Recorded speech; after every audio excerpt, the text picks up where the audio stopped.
Okay, let me get my gamepad. I like to play on gamepad for this one, so that way I'm not like, oh my gosh, what's going on? You know? Like, it doesn't confuse my stuff. But yeah. But I'm trying to get... Okay, why do you now have a hat? I don't like that. I don't like that you now have a hat. No, Okay, just a reminder of what we are going to be playing today. We are the Communiti.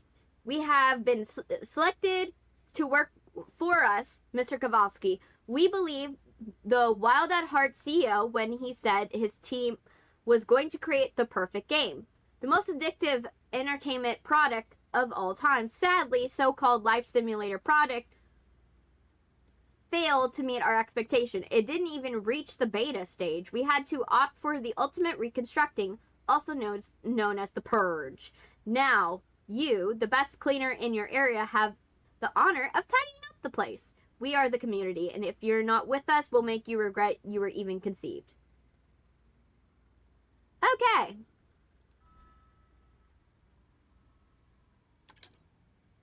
Alright, let's go. We're gonna go. But let's give Doxter some pats. Oh, thank you for following, Milkwacker. Thank you. Thank you so much. Thank you for becoming a basement dweller. Ah, Doxter. Times are changing, but you're still such a good boy. You're such a good boy, Doxter. You're not committing crimes like I am. Oh, you are so sweet, Milkwacker. Who's a good boy? Oh my gosh, Kowalski. Oh, he's just such a buddy. We love Doxter. Doxter's our little buddy. Gotta go anyways, but good luck with the stream. Yeah, have a wonderful rest of your day. I hope everything goes well with whatever you're doing.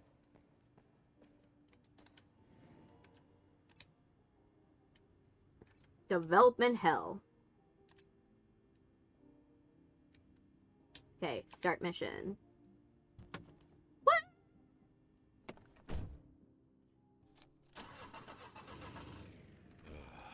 It'll be a long night. Yep, it will. I'm listening. Making games is no walk in the park. So many things can go wrong. People working for Wild at Heart's lost lives in the process, and their project still isn't in a launchable state. It would be a stretch to even call it a beta. I'm hearing how my brother is dealing with Little Spice.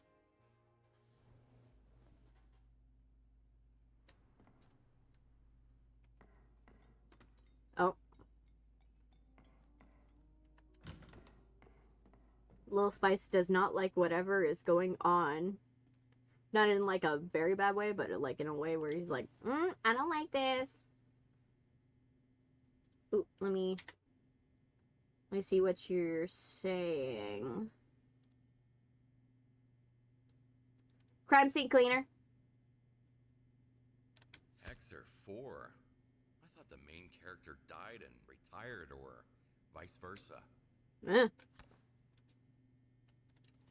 So let's check all of the lockers. Anything interesting? A duck.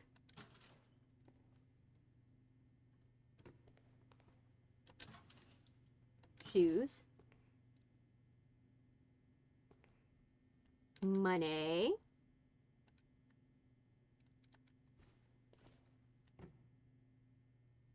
Donuts.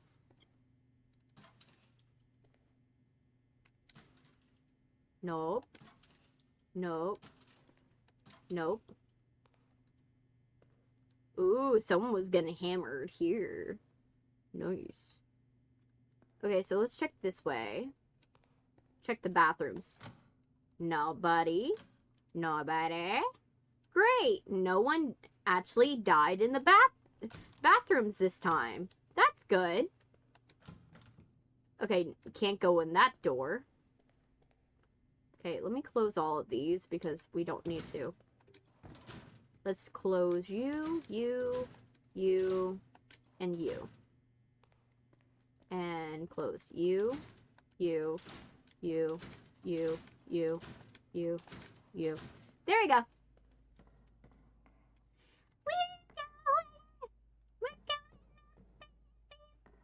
Also, I saw that one interview. See how game making magic. Okay. This is okay, someone had a bad day. A real bad day. Nope. Stairwell. Ooh. Just like, did they just fall and drag themselves? Okay, they were stabbed. One look at this and even my bones start to crunch. Ugh. See. Okay, what happened here? Nothing too crazy. Okay.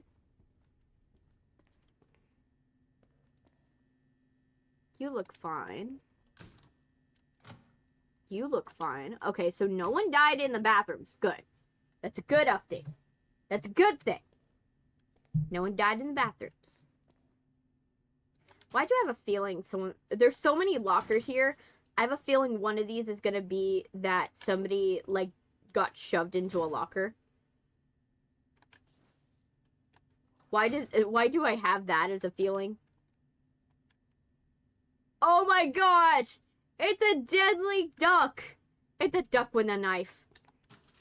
Who gave the duck a knife?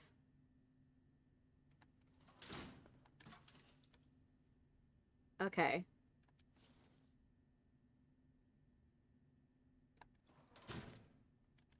Or maybe, like, one of these lockers is a secret passage. Like, that would be a cool thing for them to do, is, like, put a bunch of lockers everywhere. And because you're gonna check them instinctually, right? Wouldn't it be cool for one of them to be, like, a secret passage or something? Obviously, you're gonna have to make it obvious that there's a secret passage in it a little bit. Like, a little obvious. Not too obvious, but, like, a little obvious. But, like, it'd be good. Okay, and let me see here. Oh, they had a hot tub stream. Okay, why am I convinced the ducks killed everybody? Like, that seems to be the common thread, is that whenever I see ducks in this game, murder is sure to follow. Right? Or maybe the ducks are psychically causing them to kill each other. Maybe that's what's going on. Oh my gosh, so someone tried to break in here. Anyone dead in the sauna? Let me see. Okay, no one's dead in the sauna. That is a decent update. That's a good thing. No one's dead in the sauna for once. I think that's a good outcome.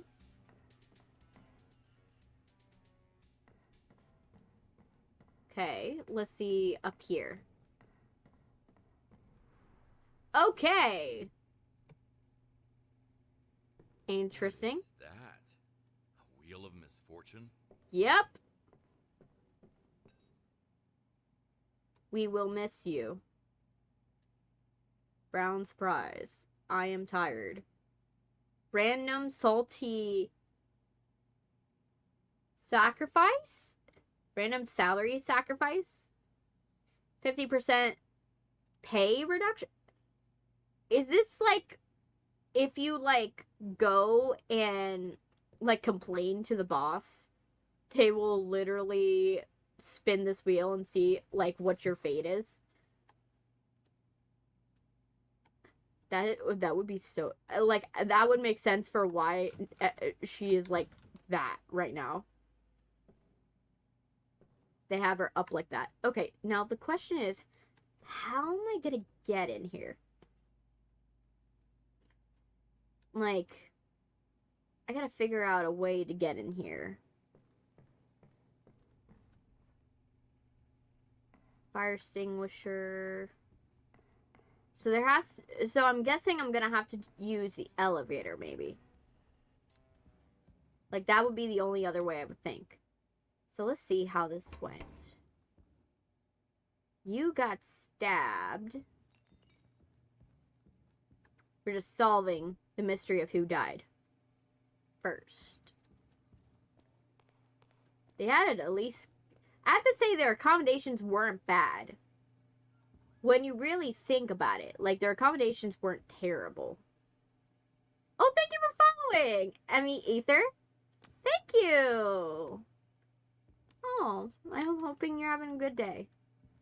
They didn't have bad accommodations, so... very end of the day, it wasn't bad. I need to find a matching card. That wasn't the thing that went bad. So, what I'm guessing happened, right? From what I'm analyzing from this, it had to start here, right? It started here. It started here. Straight from the Dark Ages. With this I need dude. to find out who it belonged to. It started with this dude. 30 years of unsuccessful writing career, marked by the absence of love, money, and perspective, we have led me here to the godforsaken hellhole of the gaming community. Everything I'm writing is getting shit on, and everything I say is getting laughed at. But they don't know about my secret plan. They have no idea I'm building a bomb in my apartment, and on one lucky day, I'll bring it here. And my name, my precious. I named it my precious, and soon my precious and I will be joined together in sacred bond of blood and explosions, and everything I do will be meaningless, and useless, and some even say even cringe. Oh, wow. Looks like he learned to stop worrying and fell in love with a bomb. Yay. So, he never got to explode that, because due to the proximity of this, either he was someone that came in. Hey, love your VTuber model. I have some weird tech issue that leave and come back. I'm sure reading the script from the game without visual weird monologue. That's totally fine. That's absolutely okay. So yeah, I think that... So then they came in here. I'm guessing ate pizza. They ate pizza. They broke a bunch of stuff because they were mad. Right? Then they went over here, killed her. She was the next to go. She was probably playing pool or something. And then they were like, oh, stab you. And then they just kept stabbing her on the table. That would explain the blood. Let me see.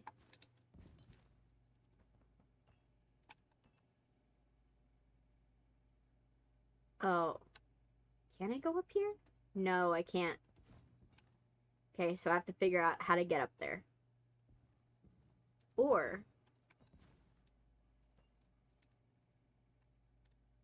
maybe... I just do.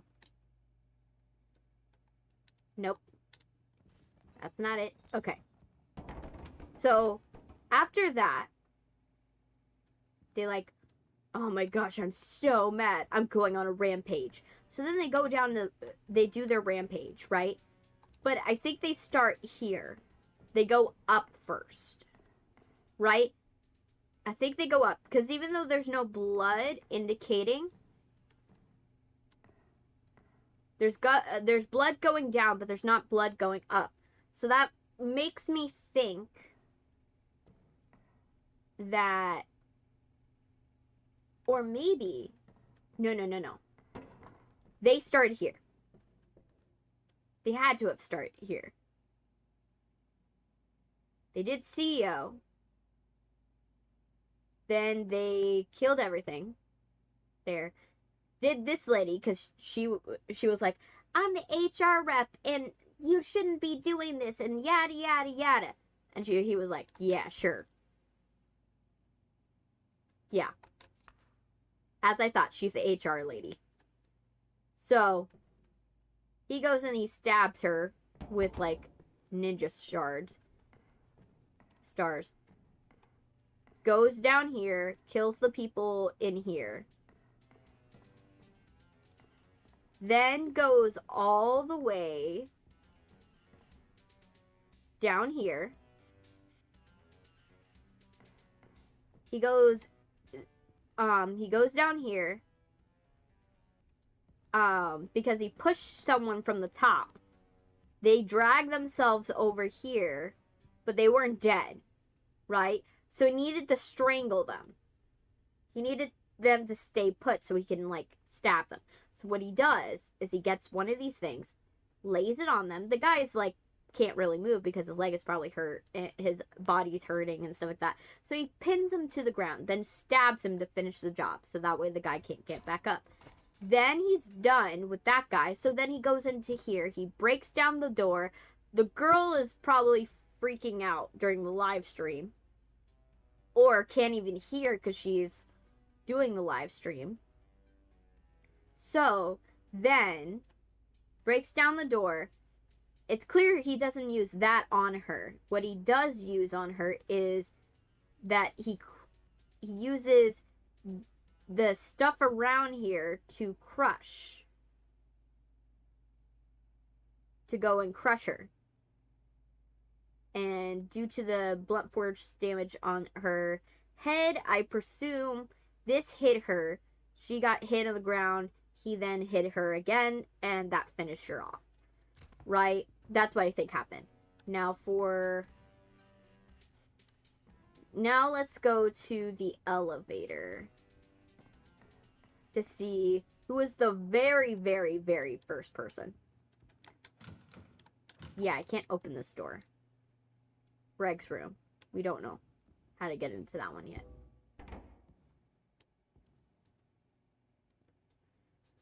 Let's go into the elevator.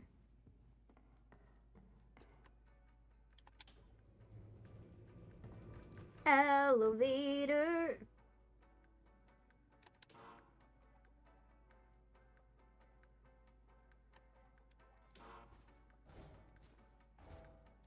I still have more work to do. So you can't use the elevator. That sucks. So I can't use the elevator. That kind of sucks. Let's see. So can't go in here through these. No. I have to figure out a clever way to get in here.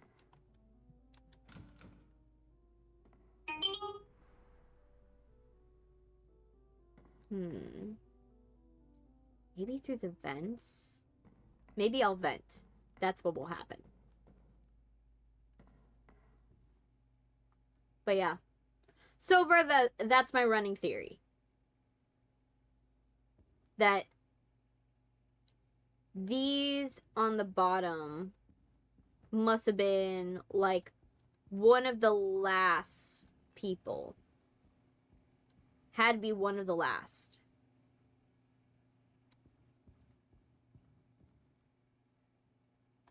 One half of a pool cue. Almost as sharp as my humor. Ah, poor girl. Wrong place, wrong time, girly. During someone's very, very bad Office Space day.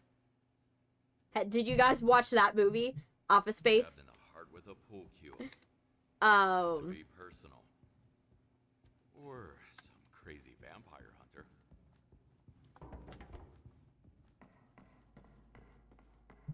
It reminds me of that movie, Office Space.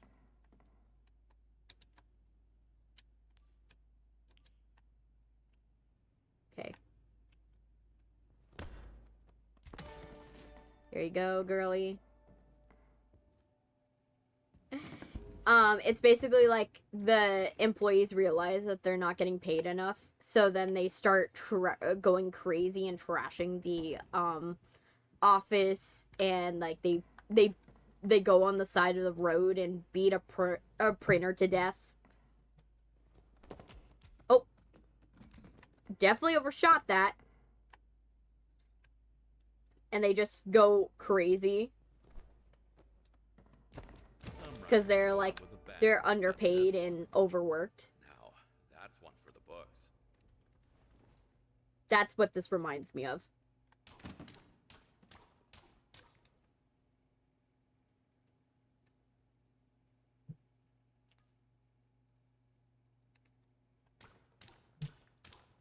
But yeah, it reminds me of that. Or the the bezel experiment, that where it's that sounds my life. I have to watch it. Yes. Definitely watch it. It's not old, but it takes place before, it's a movie that came out before The Office came out. So it's like pure 80s, 90s nostalgia. But I highly suggest watching it because it's really good. It's very funny. It has a bunch of very funny jokes in it. And that were borrowed in The Office. The Office does callbacks too. Because Office Space was one of them that did it first. There we go. Okay.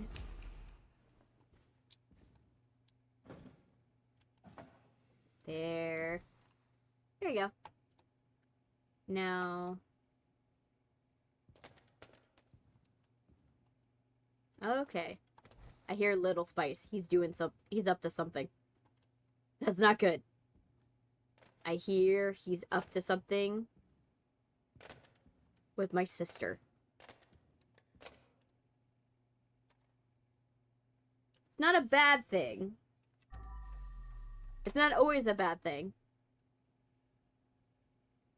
But it's concerning to see that he's up to something. Okay. You look fine. Okay.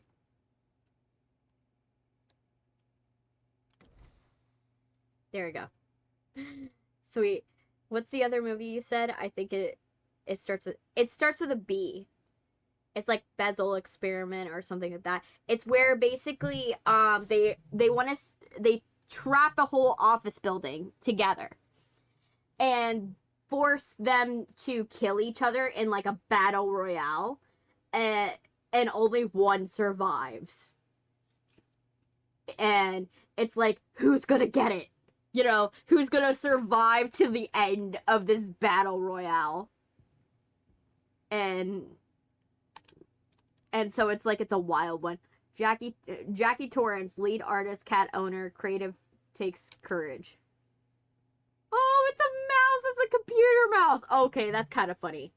I love that. I love it. I love a Shining reference when I see it.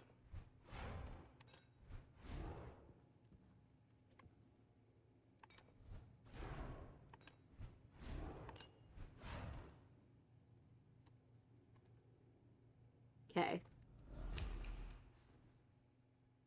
Oh, wow. Look at that. It's like Courage the Cowardly Dog and Ducky. Hey, Amaya, welcome. How you doing, Amaya?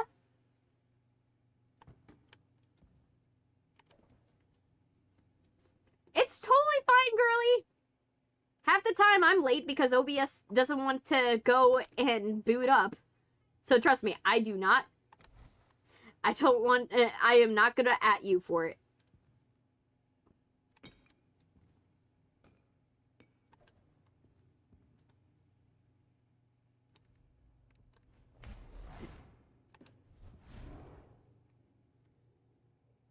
I can't stay long either. I'm with family and I'm doing good. That's totally fine. I don't expect you to stay the entire time. I know you guys, I know it's holiday season. I know it's holiday season for you guys. I'm not going to expect you guys to stay with me the entire time. That would be ludicrous to be like, oh yeah, you have to stay with me this entire time. You know, when this is the season to spend with your family, right? That would be too much to ask of you guys. Wait, do I have to clean it, or am I allowed to leave it alone? Oh, I can leave it alone. I don't even need to do that. Great. Something is blocking the way.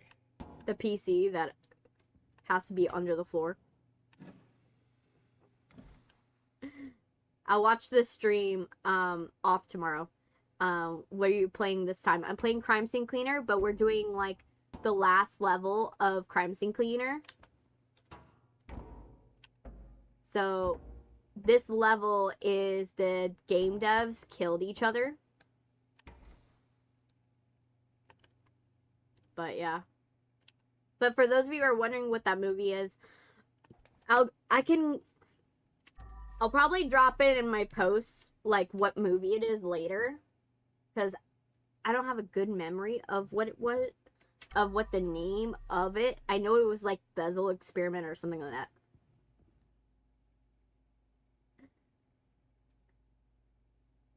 Yeah. Cool. Nice chatting with you. Yeah. It's always wonderful when I have people to talk to. So it's nice that if I get to spend a little bit of time with you guys, I'll take a little bit of time rather than like no time with you guys.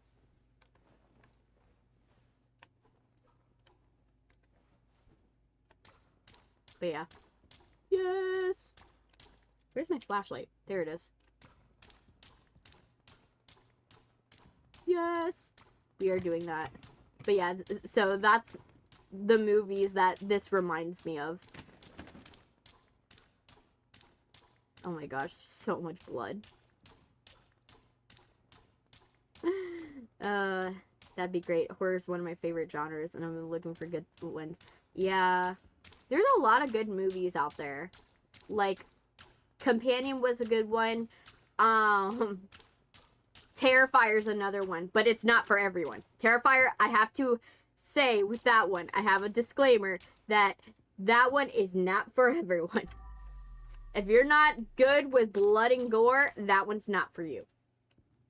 Like, my cousins, they love Terrifier. Like, my younger cousins, they love Terrifier. But, like, and they're like, oh, that one's not really scary.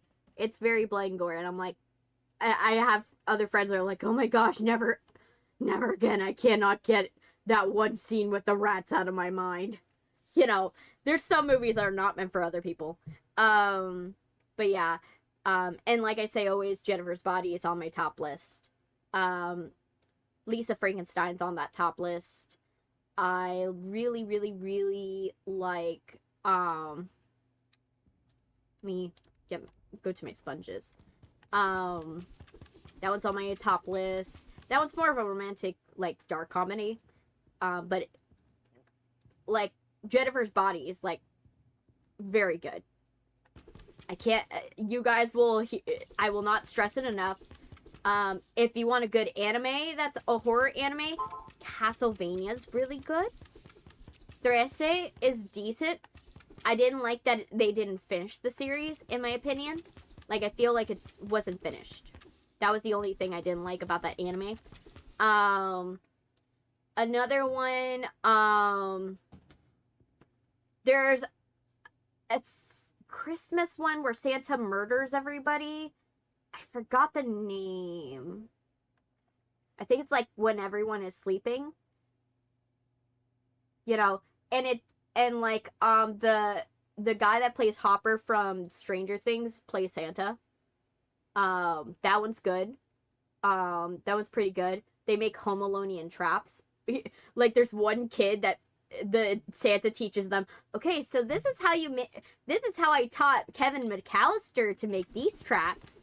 you know, and they start making Kevin McAllister's, like, traps from Home Alone. And he's like, okay, so this is how you rig the bowling ball to go and fall down from the attic onto their heads. You know, and then Santa Claus has, like, a sledgehammer and is just, like, wailing on people. You know? That's, you know, that one's fun. That one's a fun one to watch. Me and my dad loved that one. Because that one was, like, it was bloody and gory, but it was, like, actually kind of nice. The story was very nice. Like, it was doing it for us. We were like, oh, it's kind of nice. Like, Santa Claus, he feels, like, beaten down by the world, and he feels like people don't respect Christmas anymore. And this kid is giving him hope. I kind of like that. You know, I love that. I think I think it's Silent Night, something like that. It's something so stupid. I forgot what it was. The name of it. But yeah. But that one's a really good one. Let me scratch my hand. My hand itches. If you've never experienced the Five Nights at Freddy's franchise, please do. That one's a pretty decent. Five Nights at Freddy's is actually pretty decent if you are willing to get into it. Companion was crazy. Yes, Companion was good. I love it. My partner didn't see the ending coming. Did you see Guillermo del Toro's Frankenstein? It's not scary, but it's really good. I've been wanting to watch it. I've been wanting to watch that Frankenstein because Guillermo del Toro knows how to deal with, like, horror monsters. He knows how to deal with monsters. And his whole thing is to just mess with Universal. Be like, oh yeah, you see this monster that is clearly public domain that you are going to try to make a ton of money off of? I'm going to do the same monster, but I'm going to make so much more money off of it because I'm actually going to accurately, like, do a decent version of this. And you can do nothing about it, man. Can't do anything about it. And I love that for him. I love a petty king. He's being so petty right now, but I love it for him. Like, I love it for him. Like, be petty and be like, oh, you want to go and trademark how electricity works in, like, Frankenstein? Okay, then I'll come up with a different way to do electricity. And then you are going to have to deal with the fact that will be the better version. Right? Because you don't want to give me the money to do whatever I want with this movie. You could have had Guillermo del Toro's version of Frankenstein, but no, you wanted to have your version of Frankenstein. So I guess I will do it my way. And it'll be the better way. And like I said, I'm living for it. I'm living for this timeline of Guillermo del Toro, like, messing with Universal. Because he's been doing that for the past years. Like, Shape of Water. He did it with, like, Pinocchio with Disney. He did that with, like, he did it with Dracula. He's been going through the archives of, like, Universal and Disney and just being like, okay, now I'm gonna do it better. And I respect it. I absolutely respect it, and I am living for it. But yeah, I love it for Guillermo del Toro. He's a really good inspiration. My real inspiration is actually, like I've said this before, Tim Burton's more of my fave. Tim Burton's my favorite. My personal favorite. I love movies done by Tim Burton. He's, like, I'm inspired by his style and his directorial and producing, how he conducts his projects, because him as a producer is very respected. Like, if you look into his process and you look into everything that Danny Elfman and everything that they have done, I didn't realize that's what he's doing, and that's hilarious. It is! It absolutely is! It's hilarious! It's absolutely funny. It, like, it's so good. And the thing is, he can get away with it. They can't sue him. They can't sue Guillermo del Toro for copyright infringement because he's using public domain. And for years, Universal's been using public domain monsters to get away with it. And instead of being creative and coming up with their own monsters and having to deal with ramifications of that. You know, coming up with a new organic story. But no, you don't want to come up with an organic story because that's too much work. Oh, but we can use these public domain stories that are just so easy to get a hold of, you know? So, that's why I live for it. It's so funny to me. But, yeah, I love that, and, you know, I'll start respecting Universal and Disney when they actually come up with a original story. When they come up with an original story and they let their writers have their story be done to the fullest, and we're not like trying to water down their stories, then I will have more respect for them. But currently, I don't have that respect for them. I have more respect for people like Tim Burton. Well, I do acknowledge he did mess up with the Corpse Bride. I will say it.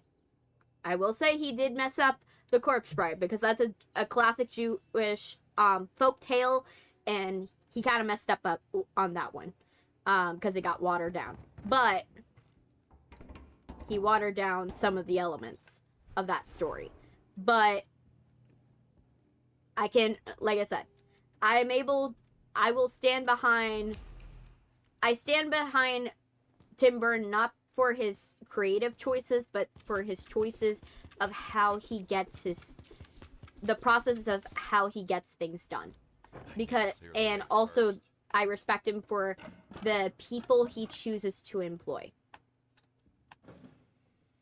He has been doing for years is finding economical ways to do a movie production, like a horror movie production, without spending millions of dollars. You know, he will spend millions of dollars if it's necessary. But he's not like, oh yeah, let's throw millions of dollars at the problem, but not actually effectively use every single dollar and like throw it at this movie. He effectively knows exactly why is he spending that? Where is that money going to? Why did we use this money for this over using it on something else? If we're doing something expensive, are we doing it for a good reason, or are we doing it because we're just wanting to throw a lot of money at the problem? Time for a he has a real logic when it comes to his movies, when it comes to going and financing them, allocating money effectively. He never, on his projects, unless he's one of those directors where rarely you ever hear of him going and asking for more money from the studio. And the studios give him a lot of leeway.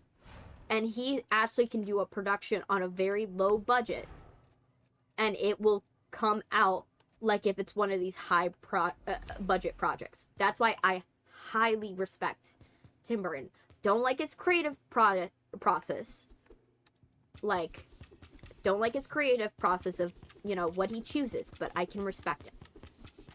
For real, Tim Burton's also king. Corpse Bride was meh. But still respectable. But it wasn't Night Before Christmas claymation, yeah.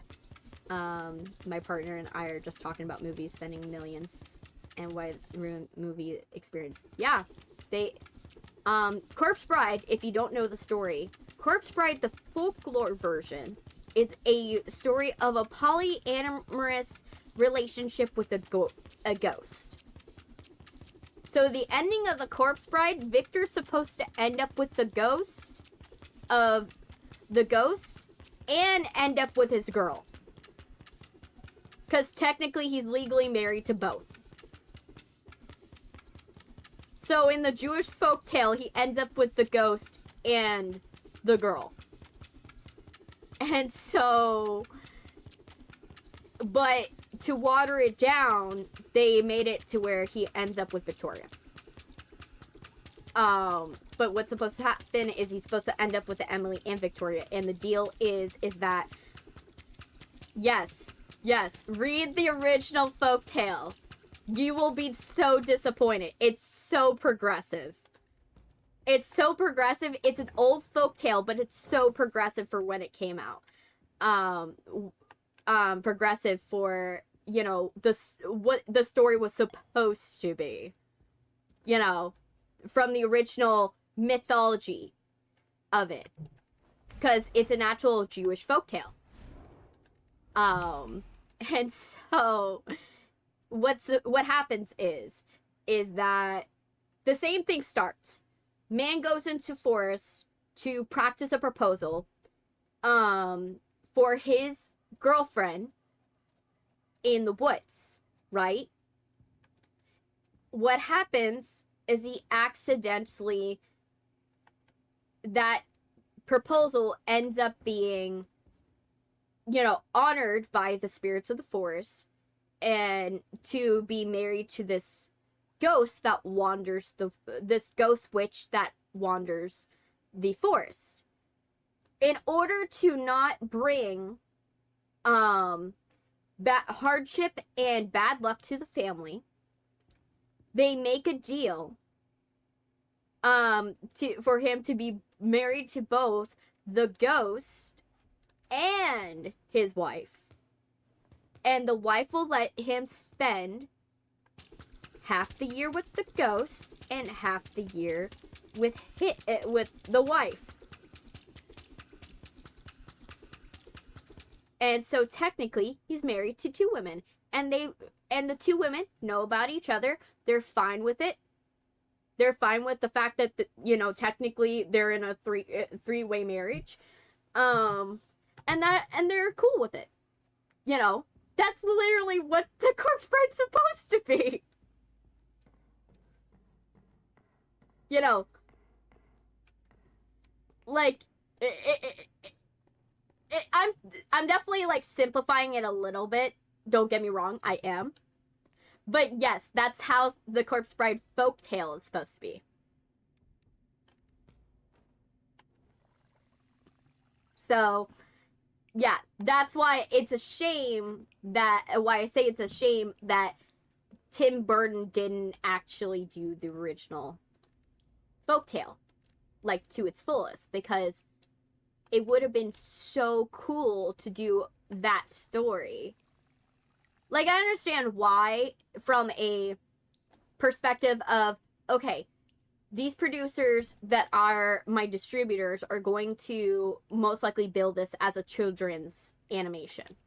I don't have control over that. And so I have to fit into the values that they're forcing me at the time. They're forcing me to adhere to. And so I have to make this film, while the story is progressive, be something that is not as progressive. Like, I understand from, like, a logistical standpoint. He probably understood, okay, like, marking this is gonna, it's not the problem of I don't want to do the story, is that if I make this story the way that it is, will my distributors of the movie actually put it in theaters? Because that's the thing. You can make a movie all day, but the person that is going to make it determine whether your movie stays, you know, goes and meets the public or not, is the person that is the CEO of these distributing companies.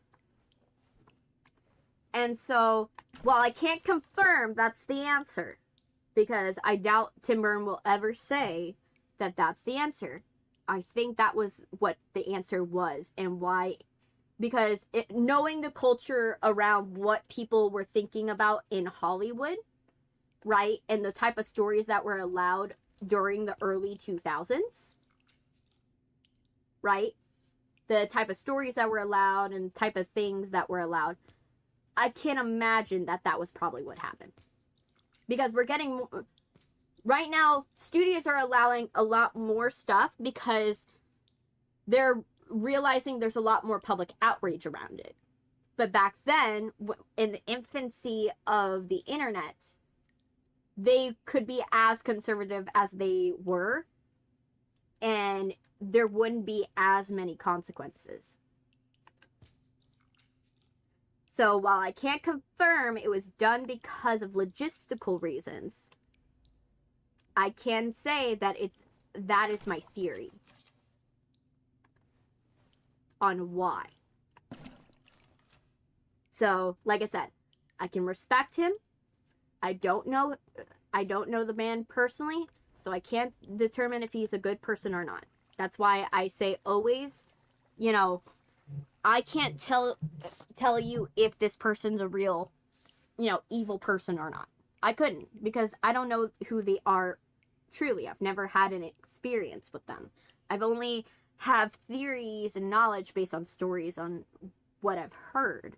But that's exactly what they are. Stories.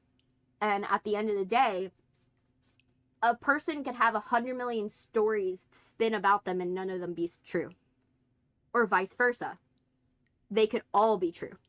Or half of them be true. So I can't exactly deem a person is true or not. What I can analyze is why they might have made decisions based upon the information I have. So, like I said, I'm not saying that he's a good person, because I know a lot of people are angry about how Corpse Bride was treated.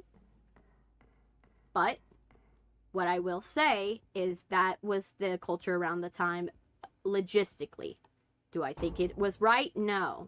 But do I think that that's probably what happened? Yes.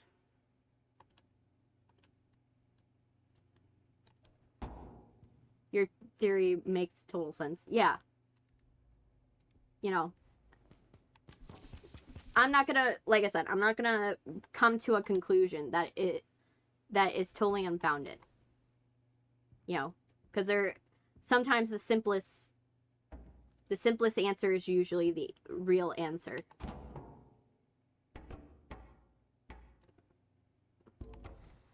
There. But yeah, but that's what my thoughts around them. Another one that I respect writing, another person I respect, Diablo Cody. She is a wonderful writer. She is the writer of Lisa Frankenstein, Juno, and Jennifer's Body. Her writing is so good when it comes to scripts. She has really good script writing. She's just a phenomenal writer, and she knows how to write a story where you're telling the story, but you have interwoven themes, like different themes going on, and you're telling multiple stories in one, and multiple different ideas in one, and make it all cohesive. And I think that's such a wonderful thing. And like, she's just so good. Like, I have so much mad respect for her after I read her writing. I read her writing the script of Jennifer's Body. I had so much respect for her. Because there's a lot of moving parts in that movie. And I say this a lot about Jennifer's Body, but please read the script. Please read the script. Like, she does a lot of good things with that script. Watch the movie. It's also good. Jennifer's Body was underrated when it came out. It was underrated because it wasn't her fault. The sad part about Jennifer's Body is that she encountered what I had theorized with Tim Burton. Her movie is the equivalent of what happens when a distributor decides to market your film to the opposite audience that you should have been. Remember how I said Tim Burton that Tim Burton wouldn't have not movie if he did it progressively, it wouldn't have worked out, because while he could have, it would not have been marketed to like an adult audience if he had done it that way, because it was an animated film and they had that stigma of animated films were for children. Same thing happened to Jennifer's Body. Jennifer's Body, she made the movie for young girls. She made the movie for girls and women, right? It's a celebration of women. And what happened was the distributor saw, oh, she casted Megan Fox as one of the leads. She casted Megan Fox as one of the leads, and Megan Fox is like sexy in this role, and she's topless in some scenes and all that stuff. They saw that and not what the movie's actually about, and they decided to market it to young boys. And when they decided to market it to young boys, of course, in the test screenings, it's not gonna go well, because when the boys see that she's eating them, it's not gonna go over as good. And that's what happened. They did the test screenings. When it was shown to women, it was a massive success, which was the target audience. But when it was shown to men, it wasn't that. And they wanted to market this to men. That's why the promotional pictures, while she's in a less revealing cheerleading outfit, she's in the flat color guard, actually, technically. She's in the color guard. And she's in a less revealing cheerleading type outfit. In the promotional posters, she's in a revealing, cheerleading uniform. Like, look back at Jennifer's Body and actually watch the film. Look at the difference between the cheerleading outfit that they used in the marketing material and the outfit she wore in the marketing material compared to what she actually wears in the film. Well, yes, Jennifer does have topless scenes. She's pretty modest. She's wearing stuff that would not get her too, it doesn't seem like she would get, she could get dress coded, but it's not like, oh my gosh, her boobs are exposed. You know what I mean? Like, she has a rash guard on the top of her shirts that's covering her cleavage. She doesn't have cleavage showing until she's actually murdering the boys. So that's literally what happened to it. And it's so tragic with that one, because it didn't, it would have been one of these movies that is regarded as this cultural success. It would have been a cultural success as big as, and a monetary success as big as Juno was. But it was just shown to the wrong audience because of the producers of the time. And that's the tragedy. Your movie could be the best movie out there, but if it's shown to the wrong audience, no one's going to respect it. And unfortunately, that was what happened with that movie, and why a lot of producers were afraid to do a lot of things in the past. That's why while I don't condone what they did, I do acknowledge the reason why. I do acknowledge that could have been a reason why they might have not done that. But yeah, I love, like I said, I can talk endlessly about Jennifer's Body. Is one of my favorite movies. But yeah, I love Wiley, Ed and Wyatt, I like that one.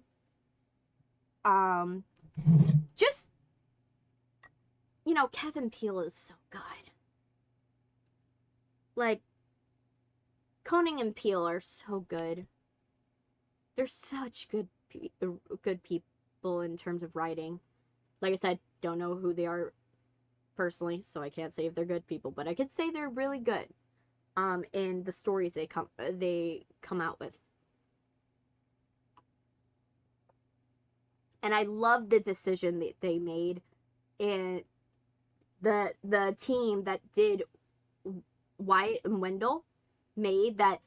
When they made Coraline, they felt bad that they painted out the face mask lines, because if you know Coraline, they had molded different faces, like different eyes and different things that they would snap onto it, onto these models, so they would have complex emotions.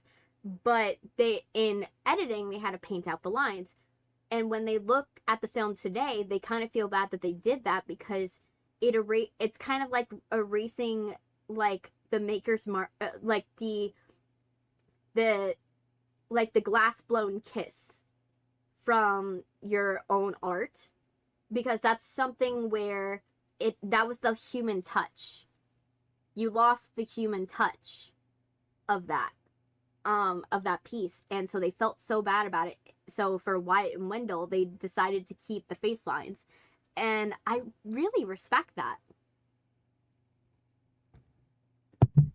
You know, I really respect it, and I think that, you know, I think that should be encouraged. I really like when people keep very human things into their projects, because it reminds people that a movie works when it's not just one person. Hey, Xavier. Yeah, I haven't seen you in a minute. How you doing? Welcome. But a movie is something when hundreds of people come together and everything goes right. You know, 100 people have to make the right decisions in the right moments at the right time. You know, and it's incredibly hard when that happens. You know, it's incredibly hard to make that happen. It's not easy to make it easy. You're doing pretty good? That's wonderful. But yeah, it's not easy to make a movie. People are like, oh my gosh, how did they not do this decision? Oh, why did they not film this or stuff like that? A lot of things have to go correctly. Sometimes not all of it goes correct. You know? And so I find it sad that people forget that it's a very human experience. That movies are a human experience. So, what you been up to, Xavier? Why have you been out? What you been up to? Oh my gosh, my nose itches. I hate when my nose itches. It's like the tip of my nose. And it's so annoying.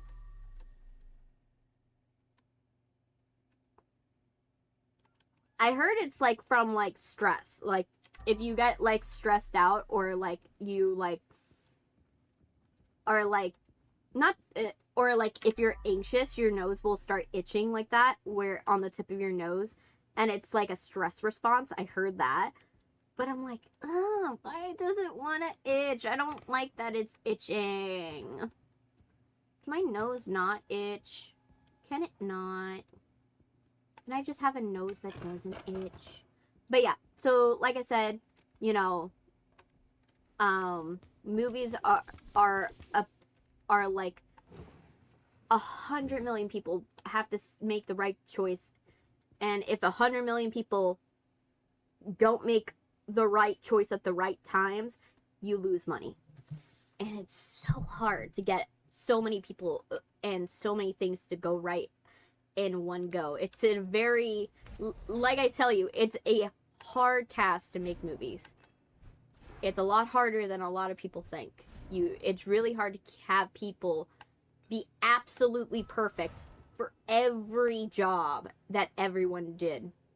Imagine you work in a corporate